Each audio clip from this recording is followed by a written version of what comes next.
Hi everyone, and welcome to Psyched with Setmire.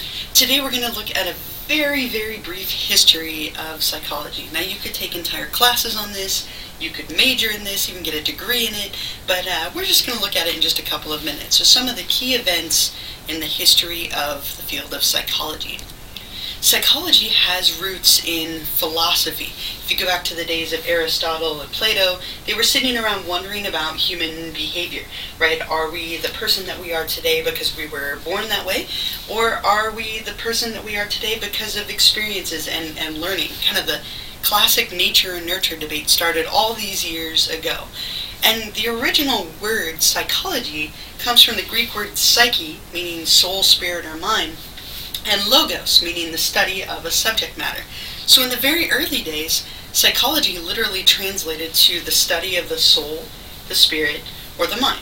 And that's changed a little bit, which we'll get to in just a moment. So deep roots in philosophy, but things shifted. Psychology is full of all sorts of different paradigm or model shifts over the years. So let's take a look at a few of them.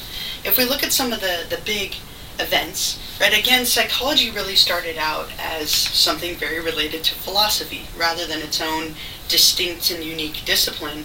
And for many years after that, we also saw spirituality being a very big influence.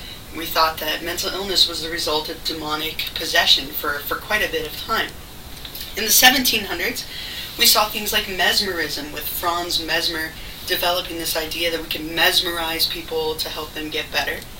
In the early 1800s, phrenology was something that made its appearance, little bumps on the skull representing personality traits. We saw one of our most famous accidents with Phineas Gage, a railroad worker, say that 5 times fast, who had a tamping rod go through his head and lived. Learned a lot about the brain from his accident. In 1879, Wilhelm Wundt founded the first psychology lab, making psychology into a science. In the 1800s, we also saw Sigmund Freud start providing therapy to patients around the end of the 1800s, 1886. In 1892, the American Psychological Association was founded, with the first president being G. Stanley Hall. As we moved into the 1900s, we saw Ivan Pavlov publishing his works on classical conditioning and starting to see a shift to behaviorism as another paradigm that we embraced. We saw the lobotomy being formalized in Europe, this idea that we could drill holes or perform mental procedures in the brain to improve somebody's functioning. The 1950s saw the first drugs for treating depression and psychosis being developed, a really huge landmark in the treatment of mental illness. Biggest thing on here probably in the 1870s, again, psychology becoming its own discipline as Wilhelm Wundt turned us into a science. A few more things as we get closer to today.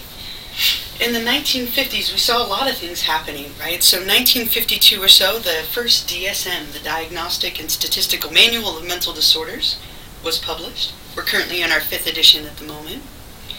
In 1954, we saw humanistic psychology emerge as a third force behind behaviorism and psychodynamic theories. We also saw cognitive psychology take a big shift and kind of level of focus in the 1950s as well, looking at people's cognitive states and mental processes.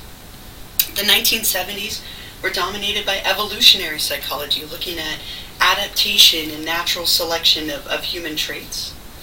In the 1980s, neuroscience, brain imaging, and psychopharmacology was something that dominated, really looking at the biology of behavior. The 1990s, we saw another shift to cultural psychology, looking at cross-cultural and socio-cultural influences and the role of gender, and so on. We also saw technology taking kind of a precedent in the field, with things like e-therapy coming onto the scene where people were doing therapy online. And as we look at today, in the 2000s, we're kind of back to biology and genetics. We're trying to map the human genetic code. We also see quite a bit of influence of evolutionary psychology again, looking at things specifically like epigenetics, how genetics and evolution and some of these things can kind of work together, kind of beyond just genetics. So arriving at today, we are a little bit different than the study of the soul, spirit, of the mind.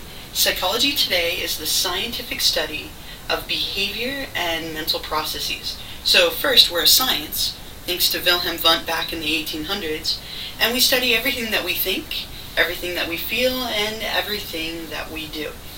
Very, very dynamic field, constantly changing, and I imagine if I were to remake this video in a few years, there would probably be a new bullet. I love that about psychology, ever changing, always growing. Right? Thanks for joining me, and hope to see you next time.